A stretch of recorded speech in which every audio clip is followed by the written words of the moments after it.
Hello guys, welcome back to the channel. Welcome back to Chari not sorry. చాలా రోజులైంది ఇలా ఒక్కడనే కూర్చుని మీతో ఒక సినిమా గురించి మాట్లాడి. బేసికల్లీ మీకు నా సిచ్యువేషన్ అర్థమైతే గొంతు పోయింది. ఫస్ట్ థింగ్స్ ఫస్ట్, ఎందుకంటే సుదర్శన్ 1 AM బెనిఫిట్ షోకి వెళ్ళాము నేను ప్రణయ్.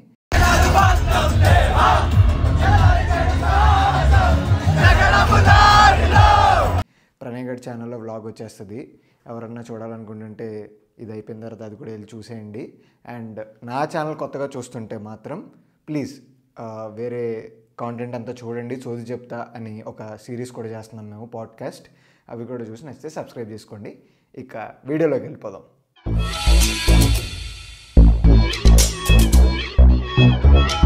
యాజ్ అన్ ఎక్స్పీరియన్స్గా మాట్లాడాలంటే అసలు థియేటర్కి వెళ్ళడం, అక్కడ అబ్బో జనాలు మెంటలు వచ్చింది.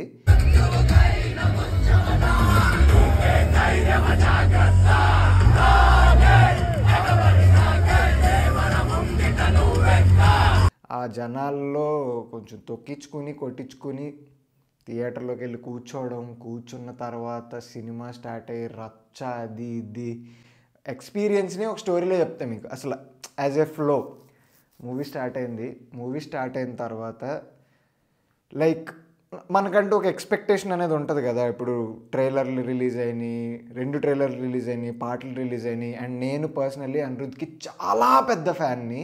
అలాంటిది అనిరుద్ధ్ తెలుగులో ఒక చాలా పెద్ద సినిమాకి అండ్ RRR తర్వాత NTR సినిమాకి మ్యూజిక్ కొడుతున్నాడంటే I was very very excited. And Acharya లాంటి డిబ్యాకిల్ తర్వాత Koratala is trying for his redemption. So చాలా లాట్స్ ఎట్ స్టేక్. సో ఇలాంటివి జరుగుతున్నప్పుడు 2 ట్రైలర్లు చూసి ఓకే ఇవి ఎక్స్పెక్టేషన్స్ అని నేను ఆల్రెడీ ప్రీవియస్ వీడియోలో చెప్పా. వెరీ సింపుల్గా చెప్పాలంటే ఇదొక కమర్షియల్ సినిమాలో చూశాను నేను దీన్ని. సో నేను పెద్ద ఎక్స్పెక్ట్ చేయలేదు. లైక్ ఒక రేంజ్లో ఒక వరల్డ్ బిల్డింగ్ ఉంటుంది, ఒక రేంజ్లో అన్ని ట్విస్ట్లు టర్న్లు ఇవన్నీ ఉంటాయని నేను ఎక్స్పెక్ట్ చేయలే. నాకు మంచి మూమెంట్స్ ఇవ్వండి, మంచిగా ఎంటర్టైన్ చేయండి నన్ను కమర్షియల్ వేలో, ఐల్ బీ హ్యాపీ అనుకున్నా. అండ్ ఫస్ట్ హాఫ్ స్టార్ట్ అయిన దగ్గర నుంచి లైక్ ఒక సెటప్ లాగా తీసుకొచ్చి తర్వాత ఏవైతే ఎలిమెంట్స్ ఒక మాస్ సినిమాలో ఉండాలో అన్నీ ఉన్నాయి. ఫస్ట్ హాఫ్ మొత్తం there will be ample moments where you'll feel like ఆ హై ఫీల్ అవుతాం.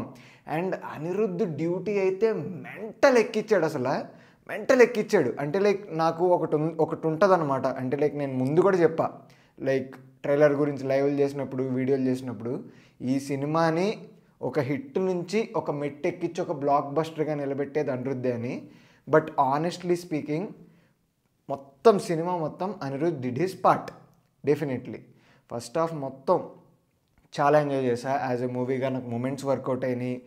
ప్రీ ఇంటర్వెల్ ఏదైతే సీక్వెన్స్ జరిగిందో అక్కడ ఆ సీక్వెన్స్ కానీ అంతా మంచిగా అనిపించింది. First half as an experience. First half అయిపోయిన తర్వాత లిటరల్లీ ఫ్యాన్స్ అందరూ హగ్ చేసుకుంటూ కొట్టేసాం రా ఈసారి, సూపర్ రా, అద్దిరిపోయిందిరా అన్న ఫీల్లో ఉండే. అండ్ నాకు పర్సనల్లీ కూడా సూపరు, కేక, విఆర్ ఇన్ ఇట్, అంతే ఇంకా కొడుతున్నాడు తారక్ కన్నా అని ఫిక్స్ అయిపోయాను.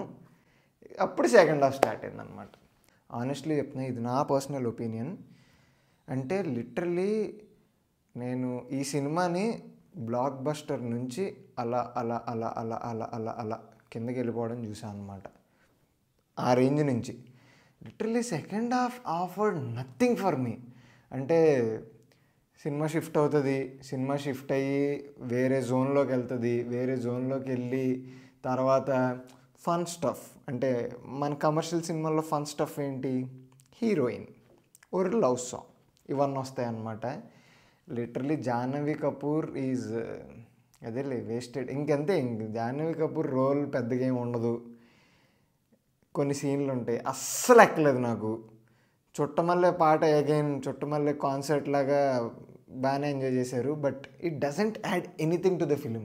సరే పోన్లే, ఎంత టైంపాస్ చేసావు, ఇప్పుడు మ్యాటర్లోకి రా అంటే ఫస్ట్ హాఫ్లో ఏ క్యారెక్టర్లు అయితే ఇప్పుడు భైరా ఉంటాడు, సైఫ్ అలీ ఖాన్, తర్వాత వేరే వేరే క్యారెక్టర్లు ఉంటాయి, ఆ వరల్డ్ ఉంటుంది కదా, ఆ వరల్డ్ అంతా కూడా మన కళ్ళ ముందే ఏమీ చేయకుండా ఎటో పోద్ది ఇంకా. అంటే లైక్ వాళ్ళ వాళ్ళ ద్వారా స్టోరీ డ్రైవ్ అవ్వదు.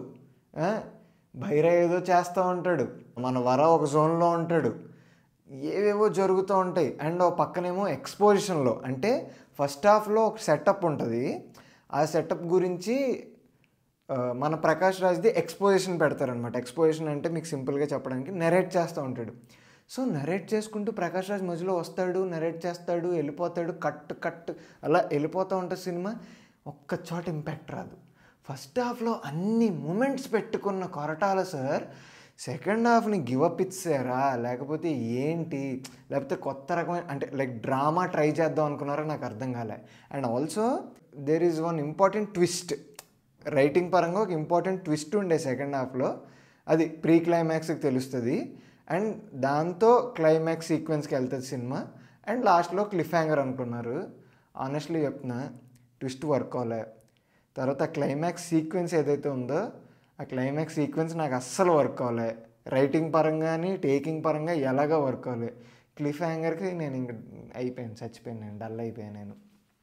అంటే ఇంత కాంట్రాస్టింగ్ ఎక్స్పీరియన్స్ ఆనెస్ట్లీ చెప్తున్నా. అంటే నాకేమనిపించిందంటే ఇప్పుడు ఒక కమర్షియల్ సినిమా చూస్తున్నాం, ఒక మాస్ ఫ్యాన్ 6 years తర్వాత NTR man of the masses cinema, నువ్వు థియేటర్ నుంచి ఎలా బయటకు రావాలి అంటే ఆనెస్ట్లీ చూసుకుంటే ఒక హైతో బయటకు రావాలి. ఒక సినిమా నీకు ఒక మ్యాడ్ హై ఇచ్చి పా సూపర్ అన్న హైతో బయటికి రావాలి. ప్రీ ఇంటర్వెల్ ఉంది చూసారు, అది హై. ఆ హైతో కానీ సినిమా ఎండ్ అయి ఉంటే అలాంటి హైతో వేరేలా ఉండే సినిమా. ఓకే, నేను సెకండ్ హాఫ్లో నువ్వు సగం వేస్ట్ చేసి దొబ్బావు టైము, సరే నేను క్షమించేస్తా, నాకు హై ఇవి last 30 minutes give me high. లేదు, ట్విస్ట్ నాకు ఎక్కలే. అలాగా ఏవైతే అనుకున్నారో okay this will be a good pay off అని టీం అనుకున్నారో అవి నాకు పర్సనల్లీ వర్క్ అవ్వలేదు. So that's what happened for me అనమాట. అండ్ పర్సనల్లీ చెప్పాలంటే నాకు ఫస్ట్ హాఫ్లో వరల్డ్ బిల్డింగ్ పిచ్చి పిచ్చికి నచ్చింది. There are brilliant moments in first half.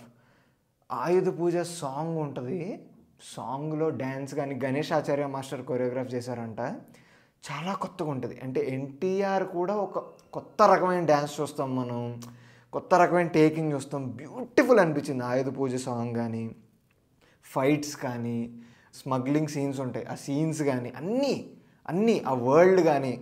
ఇప్పుడు సైఫ్ అలీ ఖాన్ చెప్పేస్తారు కదా 4 ఊర్లు ఉంటాయని, ఆ ఊర్లు కానీ అదంతా చాలా నచ్చింది నాకు ఫస్ట్ హాఫ్. వాటిలో మూమెంట్స్ కానీ ఇంకా ప్రీ ఇంటర్వెల్ అయితే పీక్ తారక్ కన్నా, peak Koratala, peak Anirudh mental ఎక్కిచ్చారు. సెకండ్ హాఫ్లో అనిరుద్ధ్ ఒక్కడే ఏం చేస్తాడు, పస లేకపోతే ఏం చేస్తాడు. తారక్ అన్నది వేరియేషన్లు ఉన్నాయి, తారక్ అన్న he gave his best. But second హాఫ్లో there was like not much for him also. And CG బొక్కలు ఉన్నాయి, చాలానే బొక్కలు ఉన్నాయి సీజీ. బట్ అగైన్ నేను చెప్తున్నా కదా, నువ్వు నాకు హై మూమెంట్స్ ఇవ్వు, మంచి మూమెంట్స్ ఇవ్వు, నేను ఈ సీజీ తొక్కతోలు ఇవన్నీ లైట్ తీసుకుంటా. నువ్వు నాకు ఏది ప్రొవైడ్ చేయలేవు అనుకో, ఈ బొక్కలన్నీ అందరికీ కనపడడం మొదలెడితే అలాగే నాకు కనపడ్డాయి అనమాట. సో సింపుల్గా చెప్పాలంటే దేవరా గురించి ఒక్క ముక్కలో చెప్పలేను. అంటే ఫస్ట్ హాఫ్ నేను ఎంత ఎంజాయ్ చేశానంటే సెకండ్ హాఫ్ అంత డిసప్పాయింటెడ్ ఫీల్ అయ్యా. అరే నీ అమ్మ, నా కళ్ళ ముందే సినిమా బ్లాక్ బస్టర్ సినిమా ఎలా అయిపోతుంది ఏంటి అని. బట్ మేబీ ఆ డ్రామా మీకు కనెక్ట్ అయితే, ఎవరైతే చూస్తున్నారో మీకు చాలా చాలా నచ్చొచ్చేమో. And if you ask me for the first half of the film, ఆ ఫస్ట్ హాఫ్ మళ్ళీ నేను హ్యాపీగా చూస్తా just because of Anirudh score, Koratala's taking and Tarak Kanna's extraordinary performance.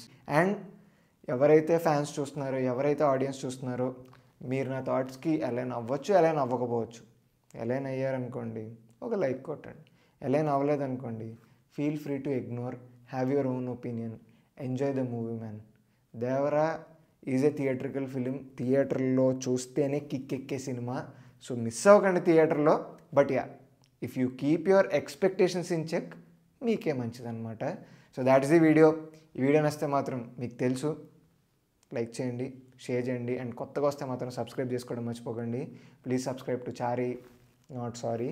మళ్ళీ ఒక మంచి వీడియోతో మీ ముందుకు వస్తాం. అంతవరకు మాత్రం this is Chari signing off. Bye guys.